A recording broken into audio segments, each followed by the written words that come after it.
Good morning বন্ধুরা, সকাল থেকে ভিডিওটা শুরু করে দিয়েছে। আর দেখতে পেয়েছো বৃষ্টিও লেগে গেছে সকালবেলায় ঘুম থেকে উঠতে।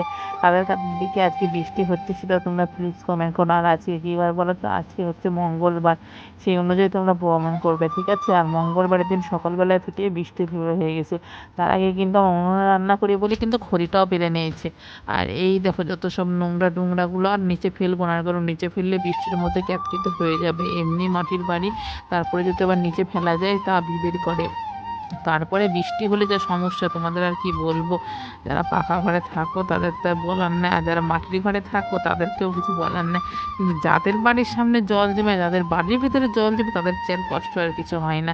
কারণ বৃষ্টি হলে জল জমতেই পারে, কিন্তু বৃষ্টি হওয়ার পরে যদি জল জমে থাকে তাহলে হাঁটা চলা সেটা সব কিছুতেই অসুবিধা হয়ে যায়। সেটাই হচ্ছে আমাদের মতন মধ্যবিত্তদের অবস্থা।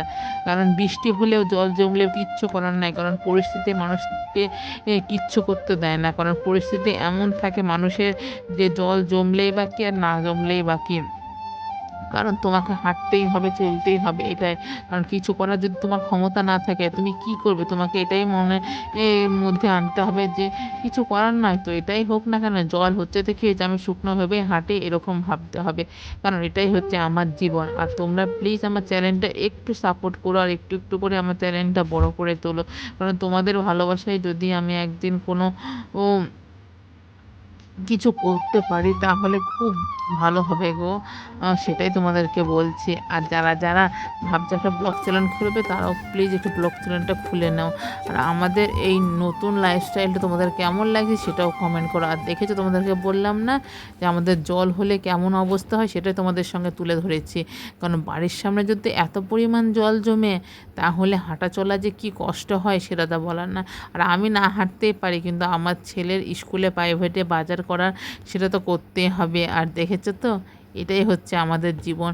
জীবনকে যতই বলি যে ভুলে যাব, কিন্তু জীবন ভুলবে না কষ্ট। হাজার যদি চেষ্টা করি যে কষ্ট আমি মুছে ফেলবো জীবন থেকে, কিন্তু কষ্টকে মুছে যাবে?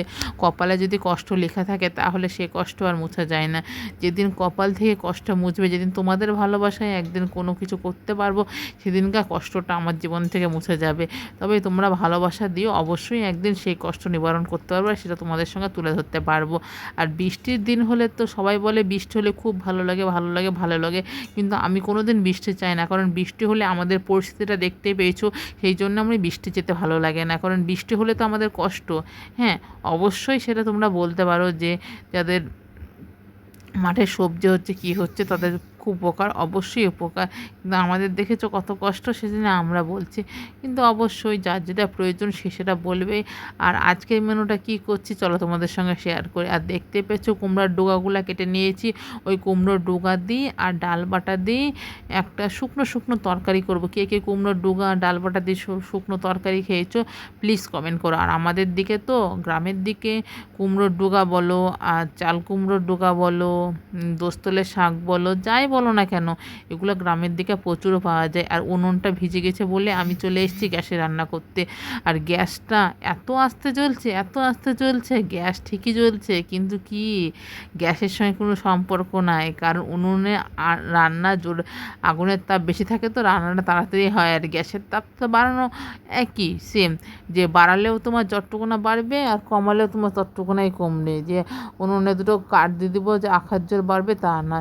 সেই জন্যেই বলে যে গ্রামের দিকের মানুষরা উনুনে রান্না করতে ভালোবাসে, কিন্তু শহরের দিকের মানুষরা আবার গ্যাসে রান্না করতে ভালোবাসে। যে যেটাতে অভ্যস্ত, কিন্তু আমি উনুনে রান্না করি করি এমন অভ্যস্ত, গ্যাসে রান্না করতে বিরক্ত লাগে। এই মাংসটা কষতে আমার কত টাইম লেগেছে, কিন্তু যদি উনুনে রান্না করতাম এক দণ্ডে হয়ে যেত। আর এই দেখো, এই ডাল বাটা দিয়ে ডোকা দিয়ে এরকমভাবে রান্না করতে হয়, কিন্তু রান্নাটা দারুণ টেস্টি হয়েছিল। তোমরা যদি বলো যে রান্নার রেসিপিটা দরকার, তাহলে প্লিজ একদিন কমেন্ট প্লিজ সবাই কমেন্ট করো, এই রান্নার রেসিপিটা দেখাবো। আর এই রান্নার রেসিপিটা তোমরা প্লিজ যদি একদিনও করো আর বাড়িতে যদি গরম গরম ভাতের সঙ্গে খাও, তাহলে অবশ্যই ভালো লাগবে। প্লিজ তাহলে একটু কমেন্ট করে জানিয়ে দিও এই ডাল বাটা দিয়ে আর কুমড়োর ডোকার তরকারি দিয়ে কে কী খেতে ভালোবাসো। তাহলে অবশ্যই সেই রেসিপিটা তোমাদের সঙ্গে শেয়ার করব। আর ভিডিওটা বড় করছি না কেন বলো তো? ভিডিওটা বড় করলে তো তোমরা দেখতে ভালোবাসছো না, তাই ভিডিওটা তো ছোটো ছোটো করে 2 পার্ট করে দিয়েছি, কিন্তু ভিডিও অনেক কেটে দিই, ছোটো ছোটো করে দিই। এর চেয়ে আর কত ভিডিও কাটবে বলো তো? আর আমি যে দেখছি যে চেক করছি লবণ হয়েছে নাকি, সেটাও তোমাদের সঙ্গে শেয়ার করে দিয়েছে আমার ছেলে। ওটা বুঝতে পারিনি, এডিট করার সময় বুঝতে পারছি যে ওটাও তোমাদের সঙ্গে শেয়ার করে দিয়েছে। আর কতটুকু না পার্ট রেখেছে বলো তো? যে বিরিয়ানিটা করছি রেখেছি ওইটুকু না পার্ট রেখেছি, কিন্তু বিরিয়ানির পরে খাচ্ছি কী করছি সেই পার্টটা তোমাদের সেকেন্ড পার্টটা দিয়ে দেবো। আর রোজকার রোজ আমরা নতুন ব্লগ খুলছি, নতুন ব্লগের চ্যানেল খুলেছি, তো বড় বড় ভিডিও তোমরা পছন্দ করছো না, ওই পার্টটাই তোমরা 2 দিন দিয়ে দেবো, তাহলেই হবে, ঠিক আছে? আর এই দেখো তোমাদের সঙ্গে গল্প করতে করতে ডাল, মাংস, ডিম সবই হয়ে গেছে, আর বিরিয়ানি স্টেপ বাই স্টেপ করতে লেগেছে। আর উনুনে দেখেছো তো আগে কী জানে হাঁড়িটা গরম করে নিই, গ্যাসতে ঘি দিয়ে দিয়েছি, ঘি দিয়ে তখন গলে নিয়েছে, তখন গরম হয়ে গেছে, যখন ঘিটা গলে নিয়েছে তখন ঘিটা গলাতে গলাতে এদিকে বেরেস্তাটা ভাজতে লাগবো, আর ওইদিকে হাঁড়ির মধ্যে ভাত দিয়ে দেবো, আর ডিম, আলু আর যা যা দেওয়ার দরকার সেগুলো দিয়ে দেবো। সেগুলো দিয়ে টিয়ে তখন তারপরে যা যা কাজ করার দরকার সেটা করব। আর এই দেখো তোমাদের সঙ্গে গল্প করতে করতে কী করছি চলো দেখে। আর কে কেমনভাবে বিরিয়ানি করো সেটাও জানিয়ে দিও। আর আমি এই দেখো এই হাঁড়িটায় বিরিয়ানিটা করব। আর কি করব, তারপরে যখন হচ্ছে দমে বসাবো, ওর তলে একটা বাটি বসাবো, বাটির জলটা ফুটে গেলে তখন হাঁড়িটা বসিয়ে দিব, তারপরে হয়ে যাবে আমার বিরিয়ানির দম, ঠিক আছে? আর বেরেস্তাগুলো ভাজছি আর বিরিয়ানিটা করছি, এক হাতে মানুষ চাইলে অনেক কিছুই করতে পারে, এটাই হচ্ছে জীবন। আর তোমাদেরকে বলছি কে কেমনভাবে বিরিয়ানি করো সেটাও প্লিজ একটু কমেন্ট করো। আমি এরকম নর্মালভাবে বিরিয়ানি করি, যেটা আমাদের ভালো লাগে।